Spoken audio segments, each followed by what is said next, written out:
Costureiriña bonita a aquel pazo foi coser, e no medio da escaleira xa lle deron que facer. A cantiga parece falar do acoso sexual, pero tamén fala de gramática, porque reparen, non di xa deronlle, senón xa lle deron que facer. Así que hoxe imos falar da palabra pazo e avanzaremos nas normas de colocación do pronome galego, iso que é moi importante na nosa lingua. Empezamos.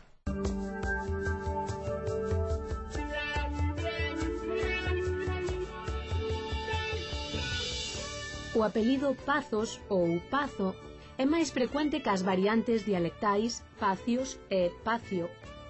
Estes apelidos primeiro foron nome de lugar, derivado do latín palatium, que en Roma designaba o coto onde estaban os edificios oficiais, e no noso caso designan unha mansión señorial da zona rural. Na toponimia, as formas minoritarias Pacios e Pacio só se encontran en Lugo e nunha pequena parte do norte de Ourense. A liña que separa estes topónimos Pacios, Pazos é unha isoglosa importante, porque tamén delimita as zonas onde se di Cansacio e Andacio, e se cadra pode explicar a antiga dualidade Galicia-Galiza.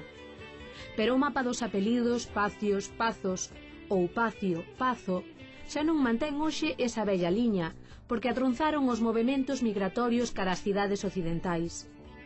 Os apelidos permítennos descubrir como se move a lingua galega.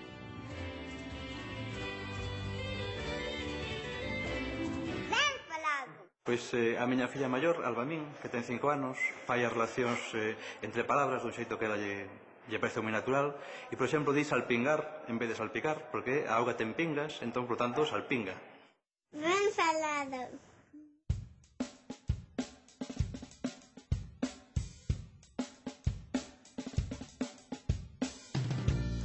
Hoxe, felizmente, hai moita xente que se incorpora ao uso do galego e temos que lle dar os parabéns por iso.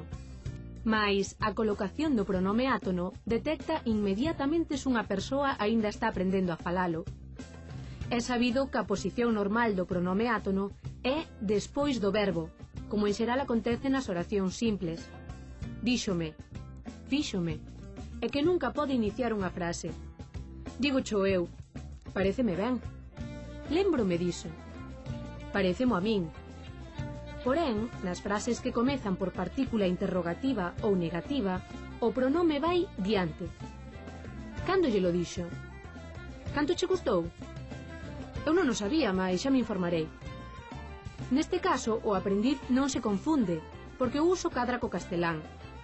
Compre, con todo, estarmos atentos a que teña esa partícula, porque se non a tiver, o pronome irá despois.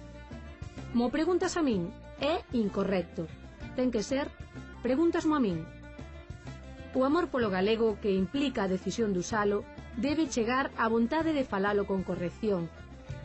Insistamos na primeira norma. Eicho de dar, queridiña. O pronome nunca debe iniciar frase. Como se chaman os grans que botamos na terra para que nazan as plantas? Sementes. Como se chaman eses anacos de papel nos que escribes cousas para copiar nos exames? É que eu nunca copio. O que di moitas mentiras é un... Mentirán. Ves como sabes? Ollar como voi pro pazo significa ter a mirada vaga e inexpresiva, como dunha persoa que non entende o que está a percibir. Vostedes saben que os bois e as vacas teñen unha deficiencia visual de moitas dioptrías que lles dificulta distinguir cores e que prácticamente ven en branco e negro. Isto contradí a crenza de algunha xente de que a capa dos toureiros é vermella porque iso irrita o boi bravo. O boi bravo ataca o que se move e por esa razón o toureiro move a capa, pero ele está inmóvil. Así que xa saben, ollar como o boi pro pazo, ter a mirada vaga e inexpresiva.